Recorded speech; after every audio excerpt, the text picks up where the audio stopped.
Now, preview time. So let's take a look at what's coming your way.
What is going on, everybody? Welcome back here to the Casa D18 Studios Channel, and welcome to another episodes of Albumversearies, the show that goes track by track on albums that are celebrating an anniversary.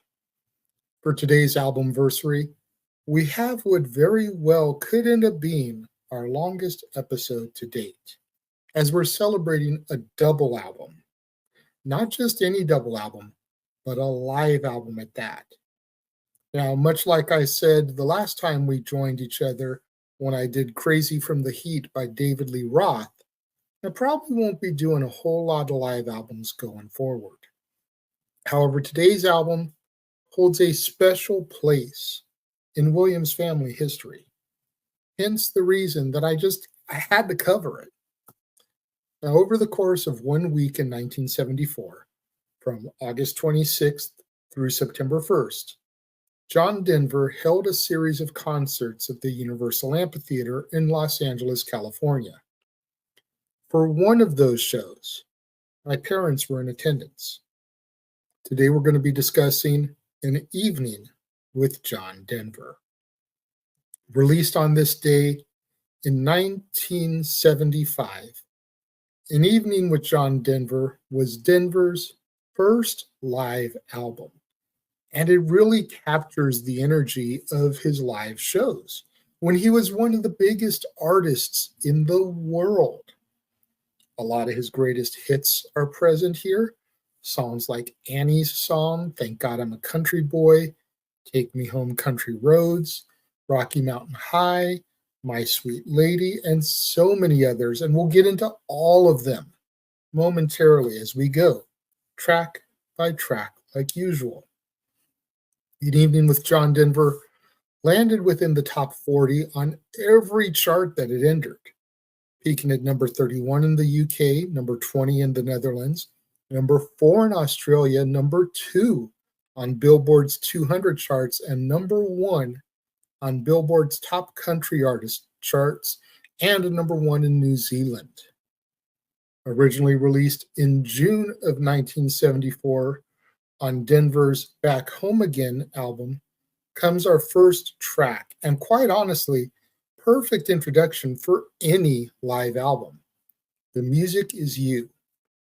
Denver scenes music makes pictures and often tells stories, all of it magic and all of it true.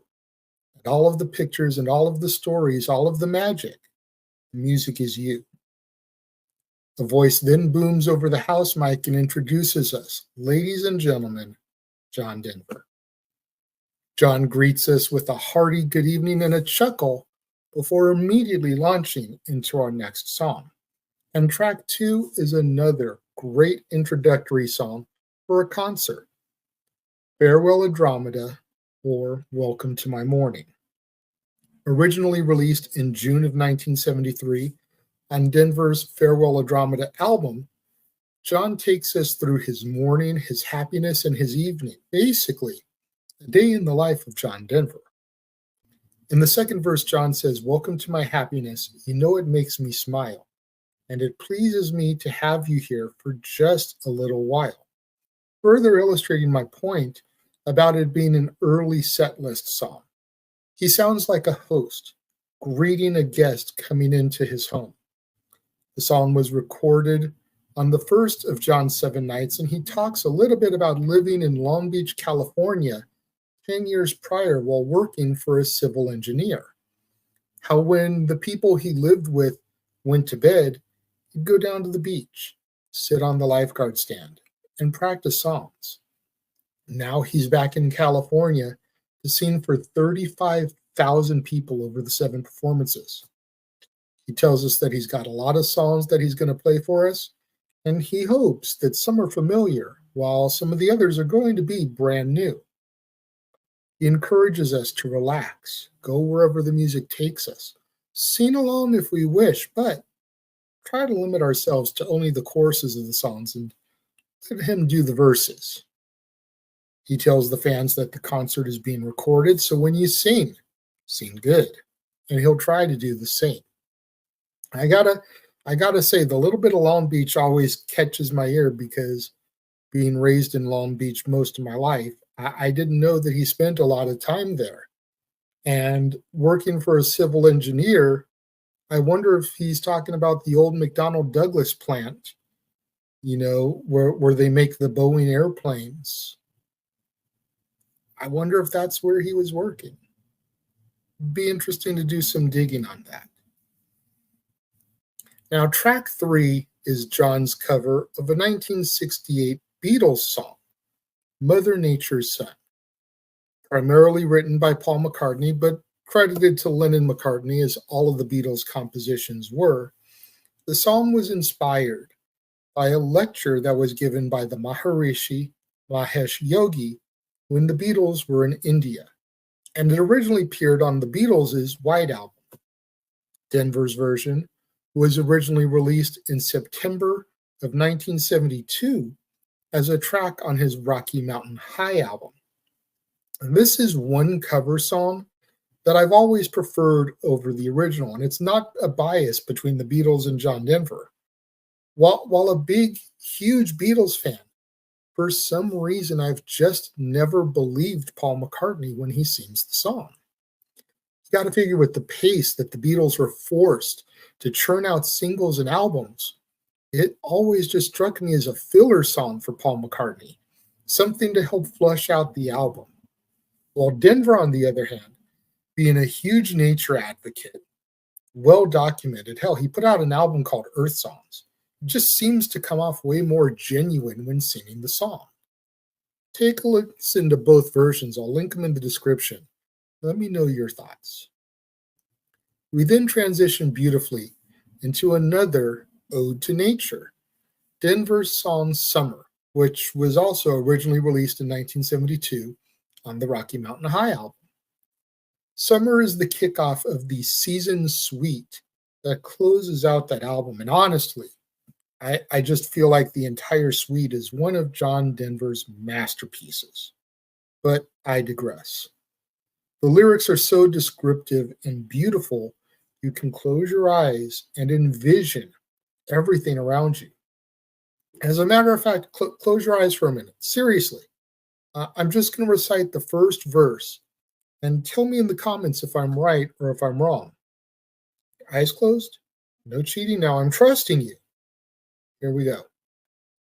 Silently, the morning mist is lying on the water, captive moonlight waiting for the dawn. Softly, like a baby's breath, a breeze begins to whisper, "The sun is coming, quick, you must be gone." Smiling like a superstar, the morning comes in singing, the promise of another sunny day. And all the flowers open up to gather in the sunshine. I do believe that summer's here to stay. And oh, I love the life within me. I feel a part of everything I see. And oh, I love the life around me. A part of everything is here in me. Sheer fucking poetry. The fifth song on the album is another cover song, a 1964 folk rock song by the New Christy Minstrels called Today. Written by New Christy Minstrels founder Roundy Sparks, the original version of the song also features vocals by Barry McGuire, who had a hit 1 year later with the protest song Eve of Destruction, and Gene Clark, who would go on to co-found the Byrds later in 1964. The version on this album is the only version that Denver recorded, and if I'm being honest, I'm not the biggest fan of this song. Traditionally, I'll skip it when I'm listening to the CD. After the song, John comments on how the audience sings real good, and before we proceed, John introduces us to his band. This then brings us to track 6 of side 1, album 1, which is the final track for this side, Saturday Night in Toledo, Ohio. This song is hilarious, probably except to the people that live in Toledo, Ohio. At its core, it's a comedy song that showcases how there's absolutely nothing to do in the city. Quote, "You can sit in the park and watch the grass die, or go to the bakery and watch the buns rise." He tells us that Toledo, Ohio gave us the scale and that the women in the city are dogs, ugly. And this is another song where this is Denver's only version. And while the live version allows the crowd's laughter at the punchlines to be heard that John delivers, I kind of would have enjoyed a studio album release as well. Oh well. And as on a side note, every time I think of the simple man Noah Foster being from Toledo, I think of this song. We kick off side 2 of album 1 with another song from the June 1974 Back Home Again album, Matthew. The song is based in reality, as most great songs are, and Matthew is a pseudonym for John's Uncle Dean. The song tells of John's early days, growing up on an Oklahoma farm, but put through the eyes of what it would have been like during the Great Depression. The biggest differences between the reality and the song are the fact that Matthew grew older and came to live with John's family, whereas Dean was killed by a drunk driver when he was only 21 years old. Dean still had his whole life ahead of him. The setting was also changed from Oklahoma to Kansas. I'm guessing this was done for a smoother flowing lyric, as Oklahoma is 4 syllables and Kansas is only 2. I've always loved this song, and the addition of depth from the real life inspiration just makes me love it even more. Now, track 2 on side 2 is a song that originally appeared on the Farewell Andromeda album from June of 1973, Rocky Mountain Suite, or Cold Nights in Canada. Often considered a Christmas song, despite it having nothing to do with the season. John paints a picture of 2 men and 4 ponies on a long, lonesome ride, about how living in the mountains is living in danger from too many people, too many machines.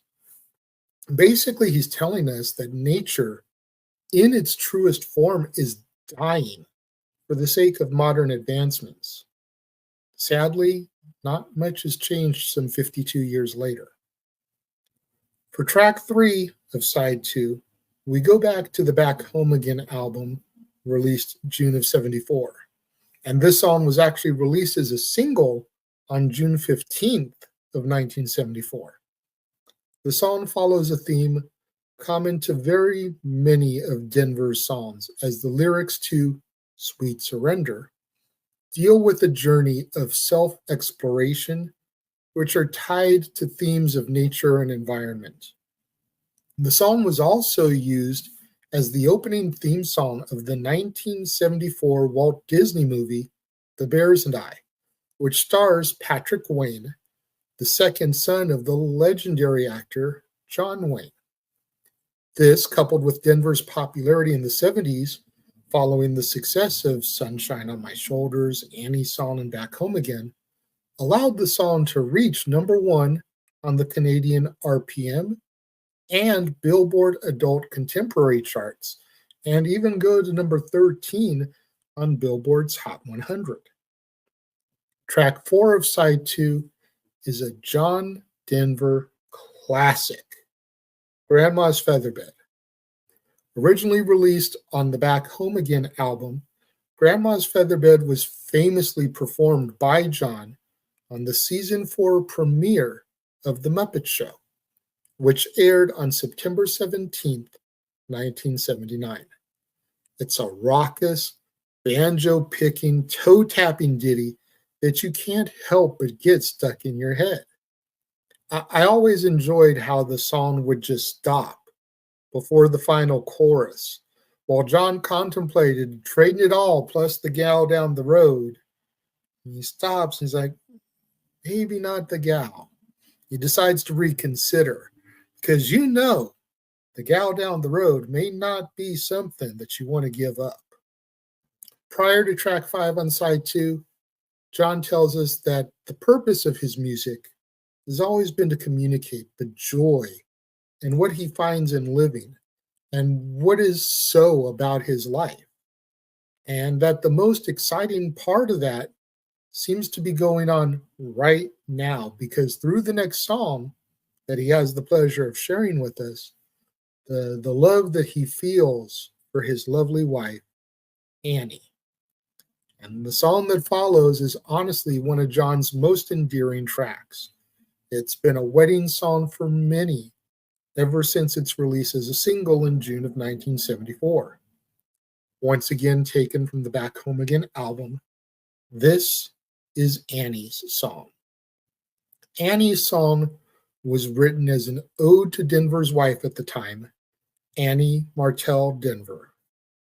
And Denver wrote the song in July of 1973 in about 10 and a half minutes one day while he was on a ski lift to the top of Aspen Mountain in Aspen, Colorado, as the physical exhilaration of having just skied down a very difficult run, and the feeling of total immersion in the beauty of the colors and the sounds that just filled all of his senses inspired him to think about his wife. Annie herself recalled the beginning saying, quote, "It was written after John and I had gone through a pretty intense time together, and things were pretty good for us. He left to go skiing, and he got on the Ajax chair on Aspen Mountain, and the song just came to him. He skied down the mountain, came home, and wrote it down. Initially, it was a love song, and it was given to me through him. And yet for him, it became a bit like a prayer." The song was a mega smash for Denver, went to #1 on the Canadian RPM and Billboard Adult Contemporary charts, as well as going to #1 in Ireland, the UK, on the Canadian RPM Top Singles charts, and on Billboard's Hot 100. The final track on Album 1, Side 2, is another popular song amongst John Denver fans, The Eagle and the Hawk. Originally released in November of 1971 on the Airy album, which was Denver's 5th studio album, the song was the title theme music to an ABC documentary of the same title that starred both John Denver and noted conservationist Moreland Nelson. Sadly, this documentary is in storage at ABC as it has not been repeated or released by the network. In the documentary, Denver's piloting skills in sailplanes was shown. And this song has always been a personal favorite within the Williams family, and it's a damn shame that it's locked in an ABC vault. You would have thought they'd have released it again or shown it again after his passing. Kicking off side 3, the first side of the second album, is another sweet romantic ballad in the vein of Annie's song, My Sweet Lady. Originally released in April of 1971 on Denver's Poems, Prayers, and Promises album, My Sweet Lady wouldn't be released as a single by Denver until 1977 in order to promote his Greatest Hits Volume 2 album. Actor Cliff DeYoung was actually the first person to release the song as a single with his 1973 cover, the B-side of which had a cover of another John Denver song, DeYoung's version of Sunshine on My Shoulders. Cliff DeYoung has actually been in a few notable films such as FX and Fly to the Navigator, both in 1986, Glory in 1989, Dr. Giggles in 1992, The Substitute and The Craft, both of which were released in 1996, and Cliff DeYoung had the misfortune of taking over the role of Brad Majors, originated by Barry Bostwick in the Rocky Horror Picture Show sequel, Shock Treatment. Song 2 of Side 3 is a sequel of sorts. Believe it or not, John has a track entitled Annie's Other Song, which is only found here on An Evening with John Denver. It's more up-tempo than its predecessor, but I feel that it lacks the heart, not near as good as the original Annie song. Side 3, Song 3 is a Michael Martin Murphey song that John decided to cover entitled Boy from the Country. This was the first, but not the last time the song would be featured on a John Denver album. However, it took 6 years to get a studio version released on an album. And Denver had 7 albums, granted, 2 of which were Christmas albums, released before Boy from the Country would get its proper due on the 1981 Some Days Are Diamonds LP. It's another peaceful, relaxing song about a boy and nature. Much like Mother Nature's Son, there's just something about the way that Denver sings it that makes it believable, like the song was meant for him and his voice. Song 4 on Side 3 is the title track of John Denver's very first solo album, at least for a major label, Rhymes and Reasons. Originally released in October of 1969, it's become another massive fan favorite, and it found its way into his set list for pretty much all of his concerts. In the book John Denver, The Complete Lyrics, Denver is quoted as saying, "The song is basically autobiographical. It's not one of those songs where I've described someone who has a job to do in the world. I'm describing who that person is. The song is about me. I intend to lead people to the mountains. I intend to lead them back to earth, back to the spirit. Songs like Rhymes and Reasons are a way of doing that for me. I'm glad you did it, John." The final song on side 3 was originally written and recorded by Tom Paxton in 1970, entitled Forest Lawn. Denver would first cover the song on his May of 1970 album entitled Take Me to Tomorrow. The song is a wry swipe at the cemetery business, satirizing the theme park approach to death that Forest Lawn Memorial Park in Glendale, California, had been accused of having taken. It's a fun, up-tempo tune whose message was lost on me for a very long time. We go on and we kick off side 4 of the album with a track called Pickin' the Sun Down. And this is an instrumental track that band members John Summers and Steve Weisberg wrote, basically so they had an opportunity to showcase their true talents and skills. Track 2 of side 4 really kicks off some of the, quote, greatest hits on the album. Like, it hasn't been littered with them already, but they're about to come one after another now. Songs that the general music listeners would know. First up is Thank God I'm a Country Boy. The song was originally released on Denver's June 1974 album Back Home Again, and would be released as a single in March of 1975.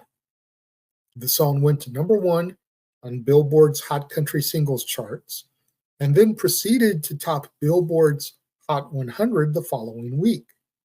The song also went to number 1 in Canada and Yugoslavia, and is one of Denver's most popular recordings. It's been covered by the likes of country music musician Billy Dean, who took his version to number 27 on Billboard's Hot Country Singles and Tracks charts, as well as covers by Dolly Parton, Jim Nabors, Ann B. Davis, who played Alice on The Brady Bunch, Loretta Lynn, and even Alvin and the Chipmunks.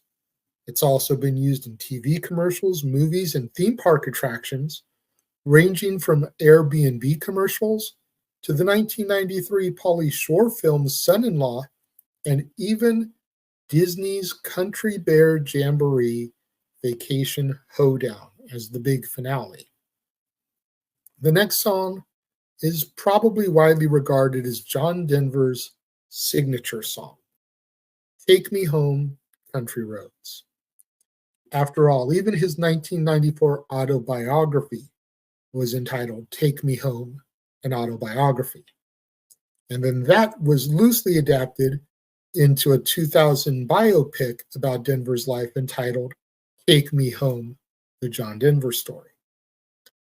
Country Roads, as it's more commonly referred to, first appeared on Denver's Poems, Prayers, and Promises LP, which was released in April of 1971.